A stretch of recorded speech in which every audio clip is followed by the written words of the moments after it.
warahmatullahi wabarakatuh. Perkenalkan, nama saya Vera Susanti dari program studi Tadris Bahasa Indonesia Universitas Islam Zainul Hasan Genggong. Nah, di sini saya akan membahas mengenai wakaf dan juga ibtidah yang ada di dalam Al-Quran.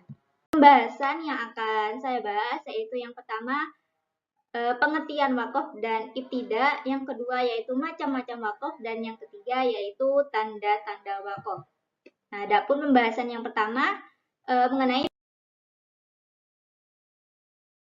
pengertian wakaf dan juga ibtidah. Nah, dalam bahasa Arab sendiri, wakaf ini merupakan salah satu bentuk masdar dari fi'il madi, yaitu waqafa. Nah, secara etimologi, wakaf ini memiliki beberapa arti, antara lain yaitu hilaf al-julus yang artinya berdiri, kemudian al-habsu yang artinya menahan, dan juga az-zukut yang artinya diam. Nah, namun sebagian ulama juga memandang bahwa wakaf ini sebagai disiplin ilmu yang membahas mengenai tata cara dalam melafalkan huruf atau harokat ketika berhenti membaca di tempat-tempat yang telah ditentukan oleh para qurra. Nah, wakaf ini bisa saja terjadi pada akhir ayat maupun di tengah-tengah ayat. Nah, kemudian pengertian dari ibtidah. Nah, kata ibtidah ini dalam bahasa Arab sendiri ialah bentuk masdar dari fi'il madi, yaitu ibtada'ah. Dan dari kata dasarnya yaitu bada'ah. Nah, wakaf sendiri yaitu berhenti saat untuk menarik nafas ataupun berhenti karena melewati suatu tanda baca yang mengharuskan dia untuk berhenti. Nah, sedangkan ibtidah ini yaitu memulai kembali bacaan yang telah diwakafkan tadi. Kemudian ada macam-macam dari wakaf. Yang pertama wakaf idtirarah, yang yaitu wakaf yang dilakukan qari dalam keadaan terpaksa, seperti halnya bersin, kemudian nafasnya pendek, batuk, dan sebagainya. Nah, dalam keadaan ini qari sendiri diperbolehkan untuk wakaf di mana saja. Namun hendaknya ibtidah pada kata yang layak untuk dijadikan permulaan atau dijadikan untuk memulai kata selanjutnya. Nah, kemudian macam yang kedua wakaf intizari, yaitu secara bahasa sendiri intizari artinya menunggu. Nah, menunggu di sini pada suatu kalimat untuk dihubungkan dengan kalimat lain pada bacaan yang dibaca ketika qari ini menghimpun beberapa qiraat dan ada beberapa perbedaan riwayat. Kemudian macam yang ketiga yaitu wakaf iktibari. Nah, ialah bacaan wakaf yang berhubungan dengan penulisan Al-Quran seperti pembuangan huruf, kemudian penyambungan huruf, dan sebagainya. Nah, wakaf ini juga dapat dilakukan dalam rangka menguji atau mengajarkan kepada murid tentang tata cara mewakafkan bacaan dari suatu kalimat. Kemudian macam yang keempat yaitu wakaf ikhtiari. Nah, wakaf ikhtiari ini merupakan wakaf yang disengaja karena melihat susunan kalimat dan maknanya. Nah, bukan disebabkan oleh sebab-sebab sebelumnya. Wakaf ikhtiari ini dibagi lagi menjadi 4 bagian, yaitu ada wakaf tam, wakaf kafi, wakaf hasan, dan wakaf qobi. Nah, wakaf tam ini maksudnya berhenti pada kalimat yang sudah sempurna maknanya dan tidak berhubungan dengan kalimat sesudahnya, baik secara kata maupun maknanya. Nah, kemudian yang kedua, wakaf kafi. Nah, artinya yaitu berhenti pada kalimat-kalimat yang maknanya telah sempurna, tetapi masih memiliki kaitan dengan kalimat sesudahnya dari segi makna.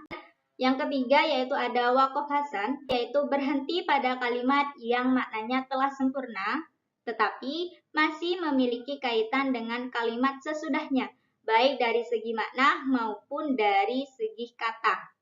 Kemudian yang keempat yaitu ada wakaf qobi, yang artinya berhenti pada kalimat yang belum sempurna maknanya dan masih ada kaitan dengan makna dan lafaz dengan kalimat sesudahnya. Nah, kemudian pembahasannya terakhir yaitu ada tanda-tanda dari wakaf. Nah, di sini ada 11 tanda, namun yang lebih sering muncul di dalam Al-Quran ada 6. Tanda yang pertama yaitu mim. di mana tanda mim ini dinamakan yaitu wakaf lazim yang artinya diharuskan untuk berhenti.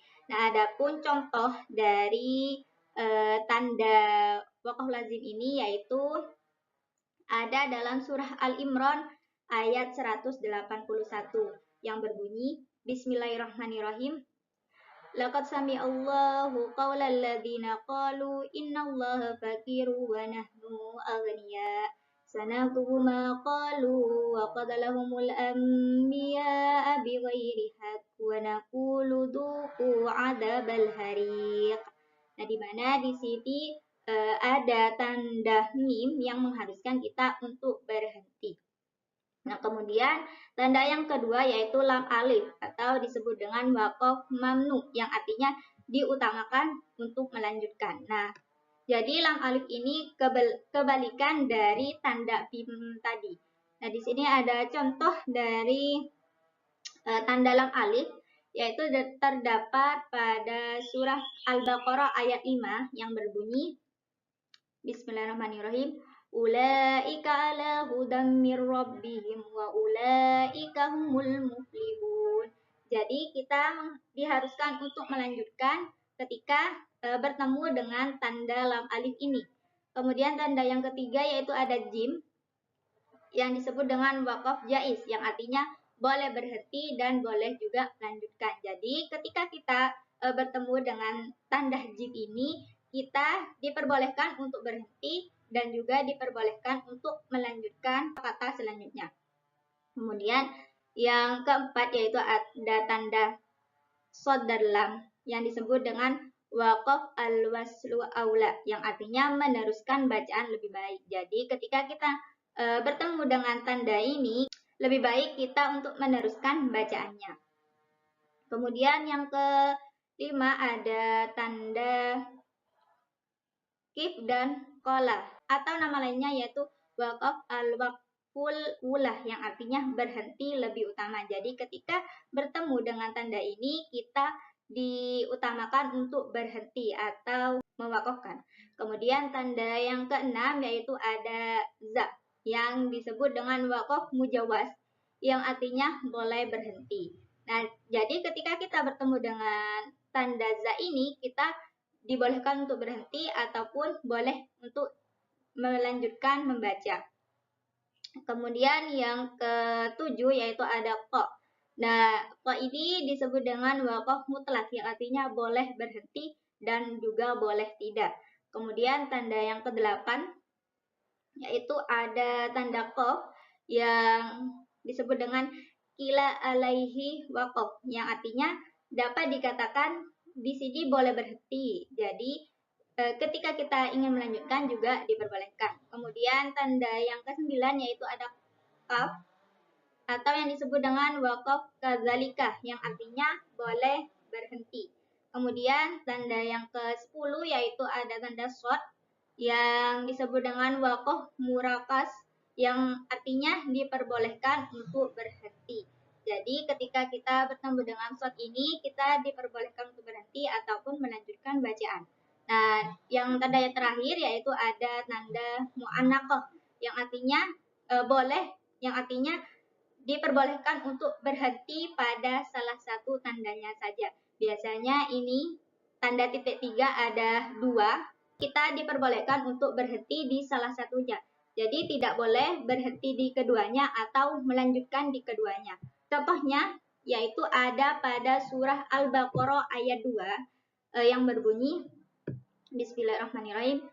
Zalikal kitabul la raiba fihi hudal lil muttaqin. Jadi barusan yang saya baca yaitu berhenti di akhir dari tanda mu'annaqah ini. Jadi tanda yang pertama saya melanjutkan dan tanda yang kedua kemudian saya mewakafkan.